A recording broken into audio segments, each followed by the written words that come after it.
Boom, boom. This is Ken here. Everybody, welcome back to the channel. All right, we got a little bit Azur Lane up today. So, as always, the call to arms event for the Northern Parliament has completed as of as actually a few days ago.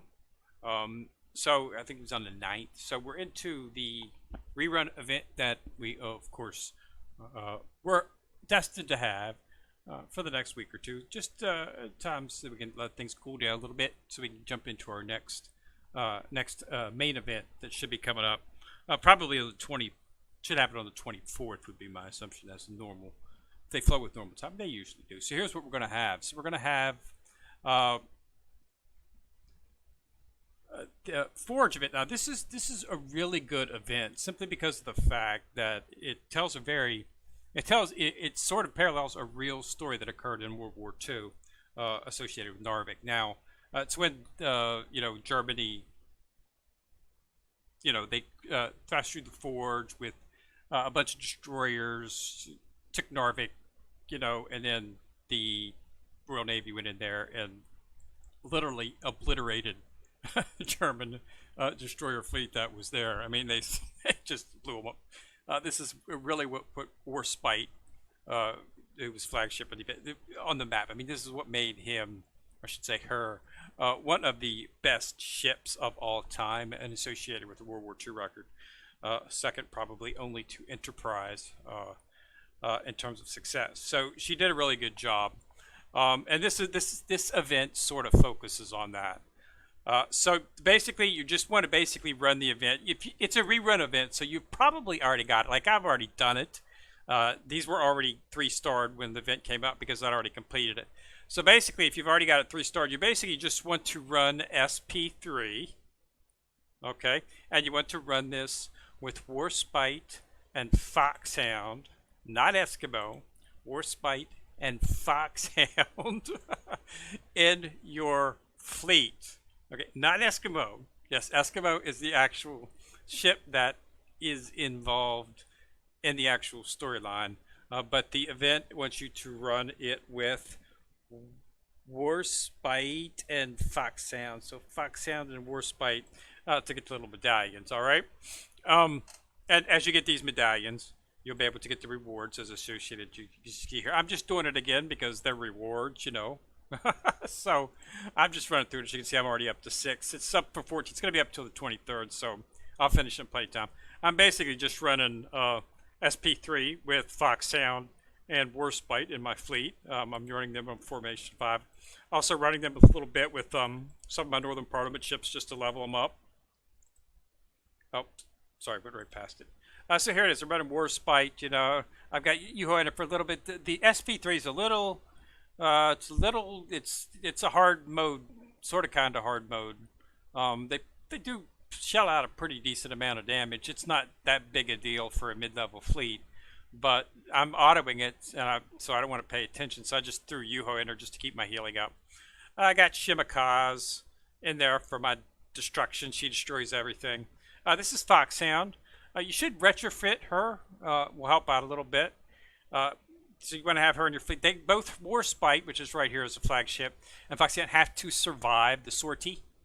Okay, so they must be alive at the end of the battle. Okay, so or you don't get as many rewards. And then I've got Kronstadt here. I'm just leveling her up. Foxhound's not a bad.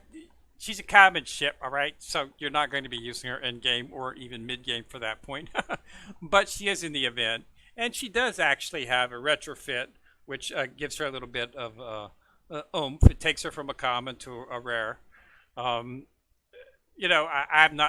not focused on her skills or anything, but I did do the retrofit. It's not that big of a deal. It's pretty much easy. It's not epic in terms of mats or anything. So you should be able to do it. Just basic common items and some of the rare blueprints. So and it gives her some evasion. Which allows her for survivability because she is a destroyer. So just basic stuff it makes her a little bit stronger. Okay, she's surviving fine at 90, running SP3. I have not had any trouble whatsoever. So we'll go ahead and just run it real quick here. SP3. I just been you can run it, auto it if you've got a complete. So this is the fleet, and I've got I'm just running the 2 oil consumption just for that, but I won't run that on this one. I'm just running it to get some more mats and stuff because you do get the mats. So basically, you just want to run this over and over with those 2 in your fleet. You'll get 400 of the medallions. Okay. Once you 3-star, you can auto it. So you just, as you'll see here shortly when we get to the boss, Shimikaz makes quick work of these fleets here. See how fast that that's Shimikaz, just a torpedo. She's a UR ship. I've got all of her skills max. She's a beast. She actually survives in upper levels. So she's a really good ship for destroyer. She is, of course, what we're hoping all destroyers are. But she's a UR ship, so she's expected to be survivable in the end game, or they would not have booter. And with the meta function that we've got, increased damage, destroyers, as you can see, she's just pretty much annihilating everything on the front line. So you just have to go through, I think it's 5, and then you hit 0 ammo, and that's when the boss will appear. Shoot her, and you get 400. It's 2. There's actually 2 boss ships inside of that final fleet. I think it's Z. Oh, I can't remember. We'll see him here shortly. It's Z. I think it's Z2. Z2, Z16. I can't remember what they are. But yeah, you go through the little skit and everything. But it's really, if you do look up the the retaking of the Battle of Narvik, you will just see this. But yeah, Warspite went in there as this flagship, but the Royal Navy fleet, and they just obliterated all those destroyers inside of there. They just tore them up. But yeah, so that's what this event is a focus on. It's a focus on Eskimo. She tracking down a destroyer that got away from the fleet, and she chased after him. So she's, Eskimo is sort of a little comedy relief there, if you will, associated with the event. But yeah, go through the story. It's a really good story. So now the boss will come up, and we'll go here and take care of it here, and you'll see. But there's a lot of projectiles coming at you in this fight. So that's why I said, if your ships are, you might want to make sure that your ships are at least 70 or above. 90 or above maximum limit broke would be the best. As you can see, they're doing damage. I'm taking damage, and the bosses haven't even. Now here's the first one: Z18 and Z2 are the bosses. They're level 85. Okay, and as you can see, they're throwing out. See, you're just getting a lot of flack. Okay, Yuho's doing some healing, keeping me at buff, so I don't have to worry about watching this. I can just let it run and not having to worry about Fox. I'm doing this for Foxhound, okay? Shimikaz and Gorhanstadt are not going to get sunk, okay? But Foxhound is in the center, and she has to survive, or I don't get the point as many medals. Warspite, of course, is not going to die either. I mean, she's max 125. She can do 13 and 14 and survive fine. But I'm not really worried about the others. But what I am worried about is Foxhound in the center. Because if Foxhound gets sunk, I don't get as many medals because they got to both survive. So that's why I put Yuho in there for a little healing. So that's what you're seeing right now. As you can see, they're doing out a pretty good amount of damage. The destroyers are, but as you can see, we're burning them down. With Shimikaz in there, if you've got her maxed out, she'll make quick work of these other destroyers because she does a ton of damage with her torpedoes. She literally pretty much covers half the screen. So we've already taken care of the first one and the second one. Now, Warspite and Yuho back there are full, but some of Sky Medusa, she's not. I've just got some purple weapons on her, so that's why she's not doing too much damage. So that's all it is. Complete the fleet, and you'll get. I got 200 this time. If you do double, if you do 2 rewards, you'll get 400. Okay, so that makes it faster, and just run it, and that's all you got to do. And you get, there's a, you want to get Eskimo. I have both of them, okay. And once you do the thing, you will of course get her at the end of the event, including limited ship Eskimo. So if you check the rewards, you will of course have to go to 10,000, and you will get her. Okay, so you want to get her. She's a pretty good ship. She's got a lot of evasion. If you're a new player, it's a nice event for you, so you can get your hands on that. But that's really the only thing that's going on. You do of course want to complete this if you were into it before. I'm just waiting for Kiev to get maxed out right now. I've got her. I've got her almost there. I think she's at 45 or something. I decided not to use too many of my uh, EXP mats on her. I decided to go ahead and save them since there really wasn't any need. I've got 7 days to complete it. So we keep. She's at 51. You just need to get her to 70, and then I'll be able to do the final limit break, and I'll get the reward, get the chat frame. So that's the portrait frame. So that's all you need to do. But yeah, so it's a nice little event. She's good little ships. Like I said, get Foxhound out, dust her off, put the retrofit on her. Of course, you want to retrofit Warspite. The first 2 retrofits that you want to do are for San Diego and Warspite. Okay, those are the 2 first retrofits that I completed, and they should be the first 2 retrofits that you complete as well.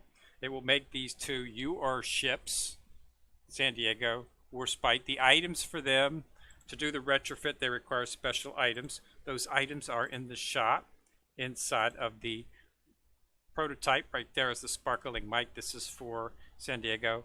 And this is the sword, the warrior's prowess. This is for Warspite. You'll have to get these 2 items to complete the retrofit. Once you do, they become UR-based ships, and they're excellent ships. Both of those ships are attainable through fairly early game. Okay, so that's why retrofitting them really quick gets you 2 powerful ships. Once you get Sandy retrofitted, you'll never have to worry about going up against a carrier, because I mean her anti-air is, she's just the beast. Nothing gets by her. So get Warspite up, dust Foxhound out, get her up to like 90. As you can see, she was doing fine at 90. Retrofit her to give her a little bit more survivability. Stick her in the center, just bookends take the most damage. So the center is slightly shielded. Just make sure you have 2 fairly decent mid-tanky ships on the side to take it, because as you can see, there's a lot of damage coming to you on the boss battle on SP3. And do that, complete it. You got till the 23rd, so you got plenty of time. But yeah, it's a good story. Very, very interesting story. So definitely want to take part in that. You might want to also go to the wiki to see, go search for World War II battles in Narvik. That'll explain all about the battle where Warspite led the fleet, the Royal Navy fleet, into there and destroyed all those German destroyers. Great victory for them as they retook Narvik. All right, so yeah, that's it. Just wanted to give you a quick review on that. Like I said, we'd go ahead and do a video on it just to remind everybody it's up. But you got plenty of time. Take your time, go through it, enjoy the story. Warspite, Foxhound, get them ready, get them up. 70, 90 would be a little bit better, because SP3 is considered the hard mode, the hard version of that. It's not like an SP for the fleet, the northern part of it we just had. No, it's not that hard. It's not like that. Okay, that is challenging. This is mid-level. If you're at mid-level, mid-level, low-level, high, you should be okay. But just make sure you have a couple ships that can take some damage, and you should be fine in this event. So it's a good event for players to get some story behind them, and get some good rewards, and it gives you a chance to use some of the ships that you might not dust off, because I don't use Foxhound for much of anything. And I haven't been using Warspite for much of anything either, simply because we have not had an event associated with the Royal Navy in ages. All the UR ships that we've had, none of them have been Royal Navy. So Royal Navy's been completely getting dissed. We're thinking that's going to be changing here. Probably the next UR ship to come out will most likely be something associated with the Royal Navy. But I haven't been using Warspite that much. So it was nice to just dust her off.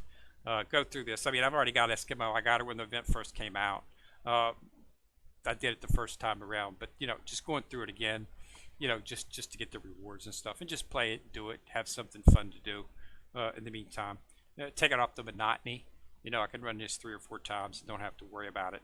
But yeah, so that's going to be going on for the next few weeks. So, and then we should be going back in. We're probably going to have some type of event associated with Spring Festival here pretty soon. I would assume so. We'll look for that as well. Probably next event that comes up, we should be seeing that. All right, so that's all I got. So go ahead and thanks for watching the video. Remember to subscribe. Once you've subscribed, to see the bell, click on it, notified each time I drop a video. So remember to like and share the video, as it does help the channel immensely. Ken York coming at you from the corner, signing out.